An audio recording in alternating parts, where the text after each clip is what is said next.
Normal is less than 5.7. Pre-diabetic is 5.7 to 6.4. Diabetic would be 6.5.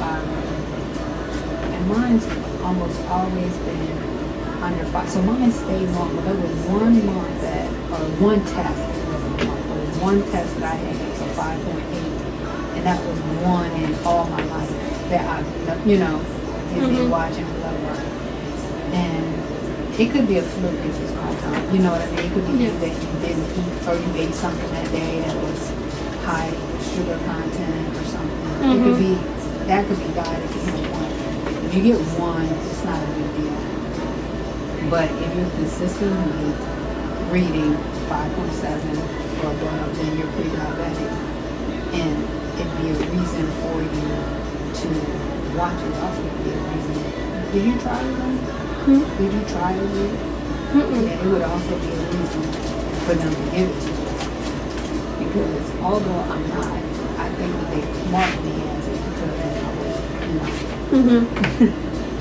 But honestly, Weatherby was created with semaglutide for weight loss, but a lot of drug companies won't pay for weight, but they'll pay for Ozempic. So doctors just give Ozempic to weight loss patients, you know what I mean? Okay, we won't get you that. We'll just say that they're, because if they don't lose this weight, they could be, So that's how it all is. Everything is a game, and you have to know how to play it, And the doctors know that. But you have to be aware of what they're doing too, It's important for us to understand what they're doing. Like I said, I think that that's why she didn't push me to take surgery and have. Particularly when I said, hey, this stuff is too much for me, it's making me worse. But I had that same problem with, what is it?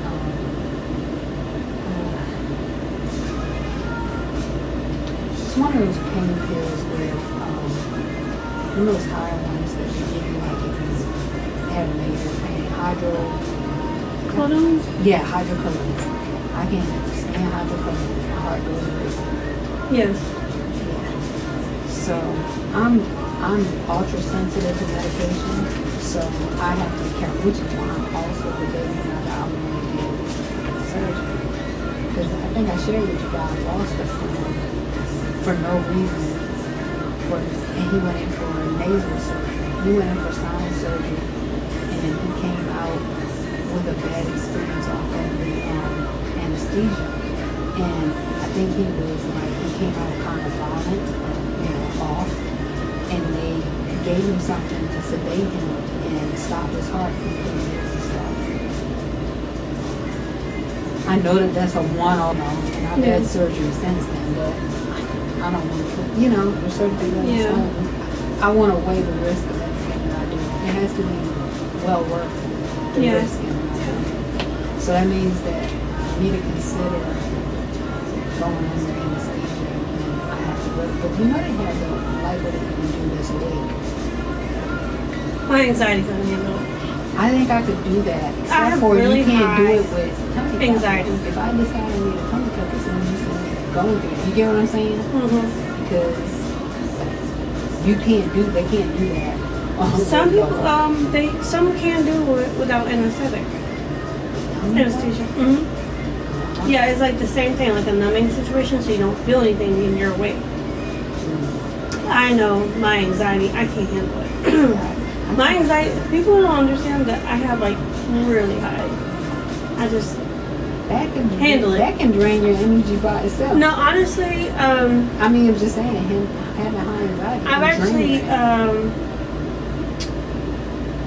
my client just gave me like this thing. It's like a group therapy type thing for people with anxiety. So hopefully I can maybe just try like for better management. But yeah, it goes like if for whatever. But it can be draining. And I mean, if I have panic attacks, yeah, like it, like I can see that because it makes me so tired when I have like when I have like a panic attack. I'm pretty much done for the day. But walking around with a high level of anxiety itself is draining. So it'd be good for you to get that under control, because maybe then you get your and that's probably another reason. Because I said this to you a long time ago. I'm stressed. I always tell my kids, I don't ever plan stress, and if I do, it usually manifests itself as some kind of pain in my body. Like I had a stressful day one day, just going on there, and I could blame it on, you know, maybe the workout I did the night before. But I've done that workout how many times now? That's like I've actually been having unexplained back pain. Like it's like I've done nothing. That you know what I'm can saying? definitely be stress related, because I never complain about my I was back. really thinking about going to the chiropractor because I'm like I've done like It's something. always good to get a massage, but Yeah. it's probably stress related, Yeah. because you carry your stress somewhere. Yeah. Your stress, but that, you know, the stress is also a big reason why we have cortisol, don't we? Yeah.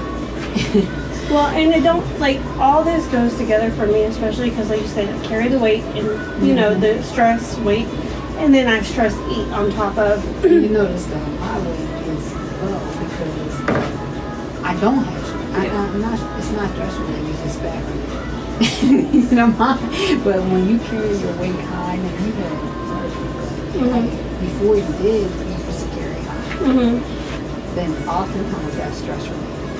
And I can tell a difference too, because like when I like have gained weight from eating, it really does go to my ass like immediately. Because I feel like, God damn, I can't wear no pants. You know what I'm saying? But here, the last few months, it is here. I can feel it here, and my anxiety has also been really high. That's You know what I'm saying?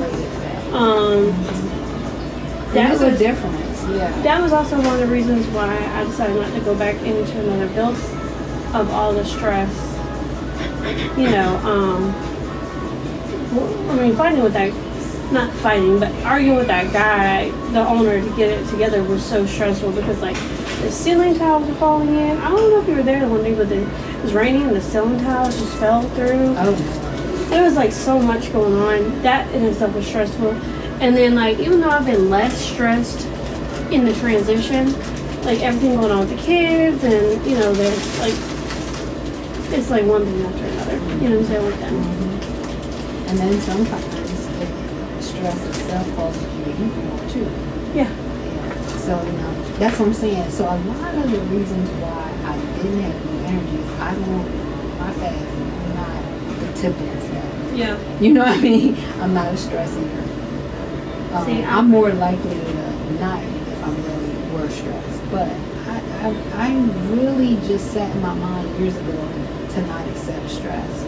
You know, I just figured, but what I am is a workaholic. So I will, which I know you understand that too, but in other words, instead of stressing over whatever it is, I try to figure out what I can do to make it better. And I just don't consider it stress. I just consider it as this is what I need to do. I mean, I guess It's all in how you internalize it. Yeah, I mean, I guess I've always done that. It's just like, I guess the biggest thing in the last year that I've struggled with is the stress of from 14, I've always worked 2 jobs. I've always, like you said, okay, XYZ has to be done. Okay, XYZ, no questions asked. You know what I'm saying? I'm gonna figure it out. Yeah. But now I'm to a point where the overworking is overweighing. I need to be home with my kids. You see what I'm saying? Like, I need to be more present. You know what I'm saying? I feel like a lot of the stuff that happened last year, which is like, you know, I didn't go to like another building, had a lot to do with I was gone a lot last year. You see? Well, but you were gone a lot when you were in Atlanta. But they really went with me a lot. But this is the thing too. I think that time in between where you were home. there Yeah.